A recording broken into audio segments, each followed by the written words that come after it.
Ask and you shall receive, ladies and gentlemen. It is your host with the most, Griever, as always, bringing you guys Ayakashi Triangle, chapter 115.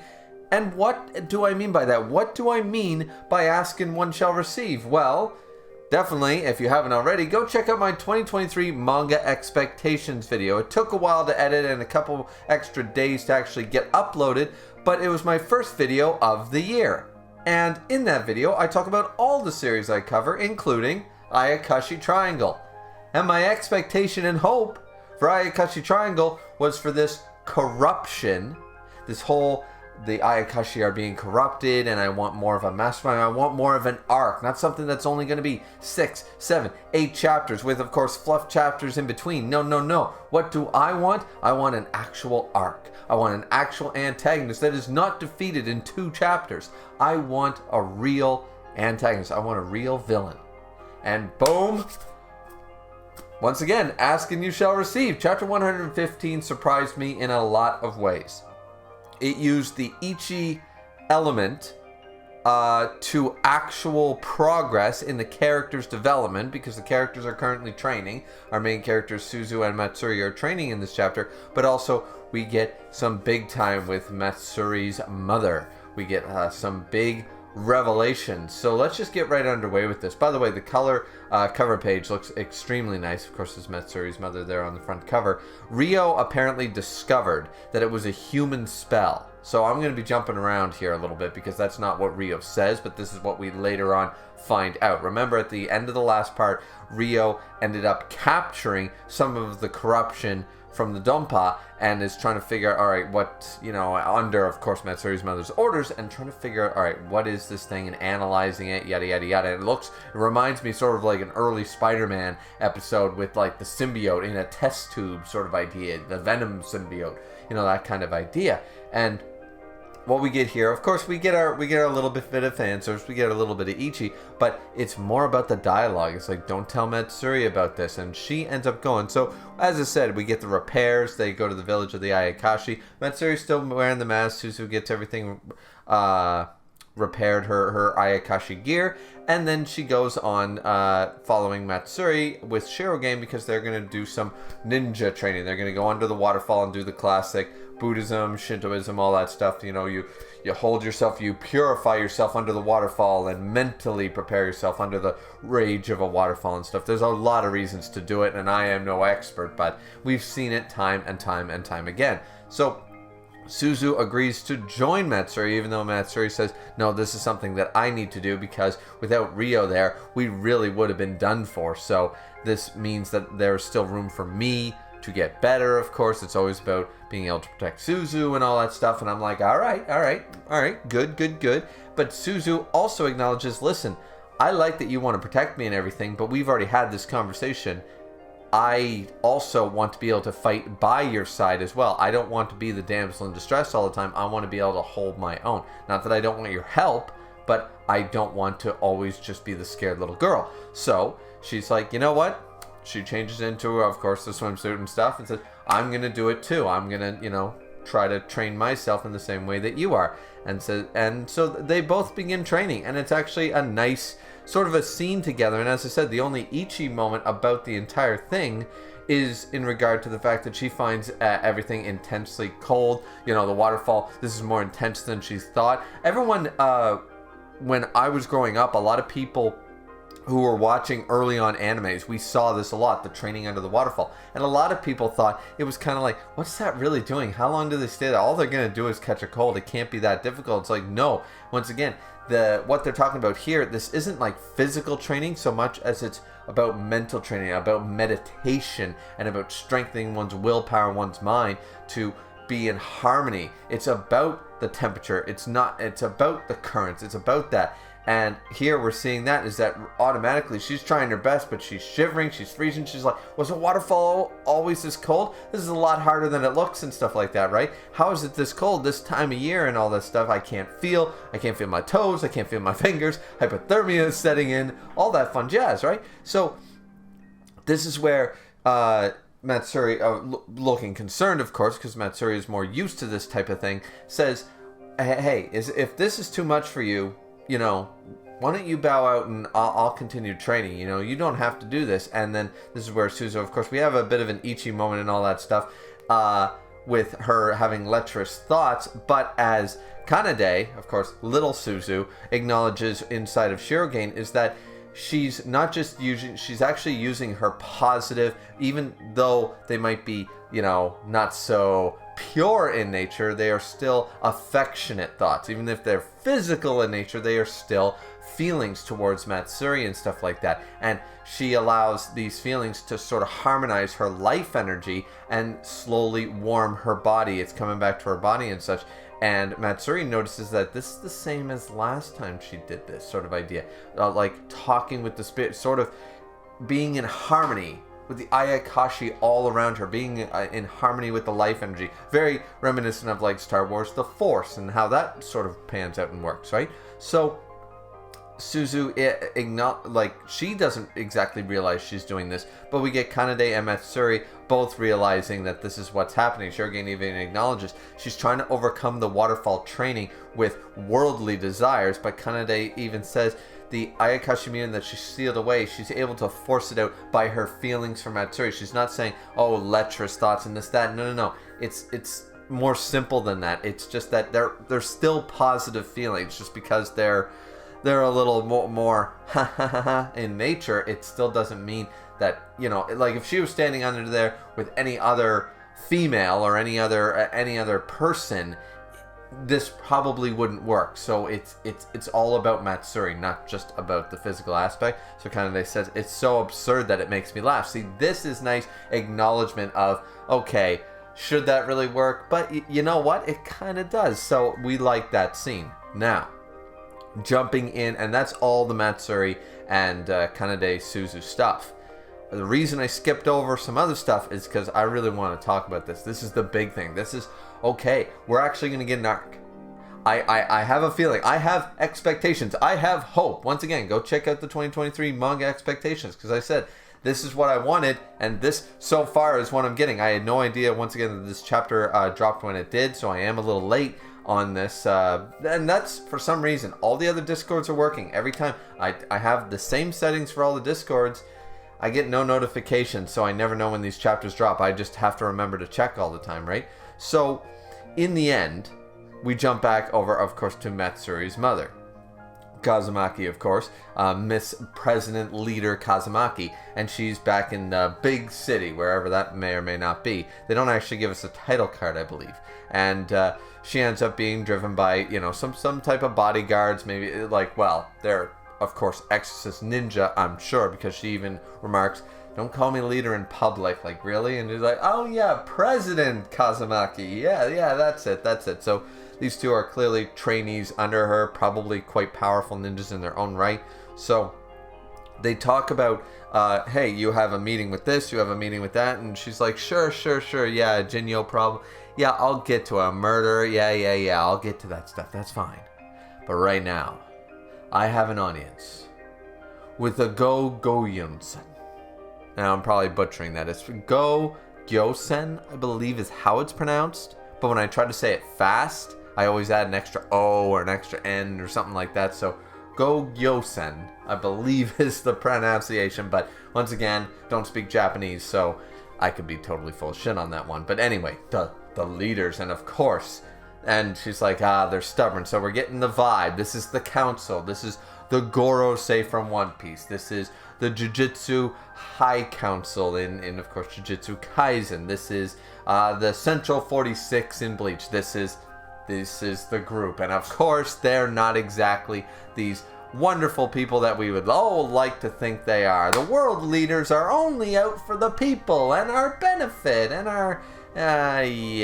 there's... So... And I like it. There's clearly 5 of them because the 5 elements, right? And they have the yin-yang symbol. And we see 3 of them right here. In the first shot, we see earth, metal, and water being showcased. So fire and air are probably in behind. Where you know, she's sitting in the center of a chamber. And we don't really see these people. Of course, they're masked behind screens. And they're in original Taoist robes and stuff of ancient times and all that stuff. 5,000 years ago, the ancient pharaoh locked away the millennium items, that kind of stuff. So, all shrouded in mystery, of course, and they're all wearing the classic. They all look like Hao Asakura from Shaman King.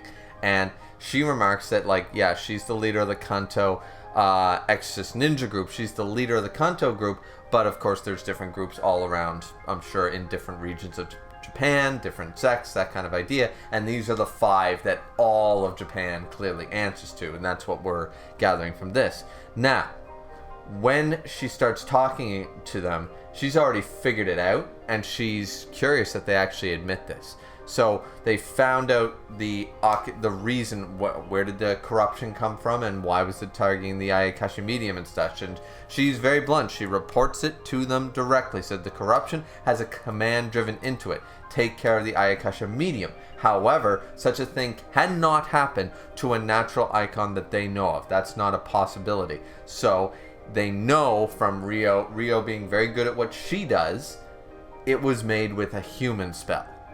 Meaning a human, a ninja, an exorcist, did this, created the corruption. And she acknowledges that this might have been a top secret mission of her to investigate, but there's another layer to this, isn't there?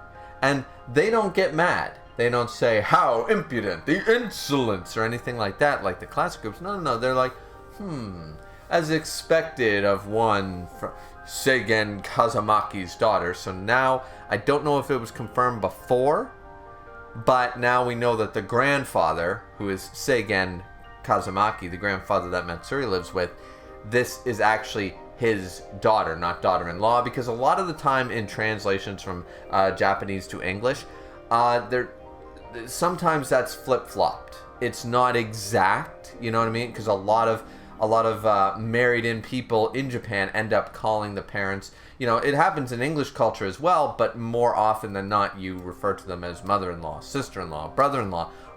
But when you marry into a family in Japan, the familiarity, the in-law part is so formal that they drop the honorifics, and it's just, oh, brother, oh, sister, even if they're actually not related, they're in-laws. So sometimes that's not as easy to distinguish, and here we're getting confirmation that she is the daughter of Seigen. So whoever, and I'm wondering where the dad is, I'm just saying, but now we get that confirmation. I'm not sure if we had it before, as I said, but this is definitely it once again. So they remark and say, corruption is created based on our will, as the Gogyo-sen, and we sent them in pursuit of the Ayakashi medium. And she's wondering about it, and she's like, really? They admitted that. And she's bold, and she says, why'd you do that? Why exactly did you do that? Now they, once again, no insolence, no arrogance. You can't speak to us like that. None of that shit. They said, no. We received confirmation during your battle with the Ayakashi medium when the life halo was invoked, which of course was the big technique that, Shadow Maya was after and stuff like that. So it's like, oh no. So the life halo being this super technique, of course, and that she is the very being that tormented us 1,800 years ago. Now remember, there's been many Ayakashi mediums through being reincarnation, and now they claim that the first, I'm assuming that this means that this is the confirmation, here's the very first one, here's who Kanade has all the memories of, is Amaterasu herself. Now once again, I'm probably butchering that name as well. I know it's said Naruto a certain way. Amaterasu. Amaterasu? Is that how they say it? Amaterasu. Not Terasu, Terasu. I believe that's how it's said. Anyways, Amaterasu, she's one of the 3 gods of Japan, alongside Tsukiyomi, and which I'm also probably butchering the name, and Susanoo. Susanoo, of course. Those are the 3 main deities, the last 3 children of Izami and Izanagi, I believe. Once again, my mythology is a little... I got a little bit of knowledge about Japan's mythology, but not completely, and so many different mangas interpret it and decide to play around with the myths in so many different ways that some of the almost feels, because so many manga do it a similar fashion, it feels like that's the case, but maybe it's not. So not 100% there, but of course this is where the line of emperors first came from, the goddess of the sun and stuff like that, and she was female and such. So apparently the Ayakashi medium is the sworn enemy of all exorcist ninja, and now the truth has been revealed, and that's the end of the chapter. Now, as I said before, I am really excited about this. I am really excited because finally, after it took over 100 goddamn chapters of just being, well, let's just use the word cucked. Being cucked every time that there seemed to be some potential for a good plot, for a good little, 20, 30 chapter arc, and just have the rug pulled out underneath us, and boom, nope, the problem's solved. Let's move on to the next bad boy. Let's move on to the next enemy. Let's move on to 3 chapters of fluffy high school drama bullshit and comedy. And it's like, is this really what this series is going to be? Now, finally, a little more battle shonen, a little more plot, a little more overarching antagonists, and a little more lore. So we got quite a bit going on here. And now it's nice to know that the one with all the memories, little Kanade over here, she has the memories of apparently the first, the line of emperors, the sun goddess herself, Amaterasu, I believe. Once again, very, very long time, and I'm not a huge Naruto fan, so it's been a long time since I've heard the pronunciation. But yeah, so Chapter 115 gets all the praise from me. They didn't waste any time. They didn't waste any panels. They, just told me exactly what I wanted to see from 2023. And it's the first chapter of 2023, and we jump into it like, okay, we're actually going to start a plot. We're actually going to have an arc.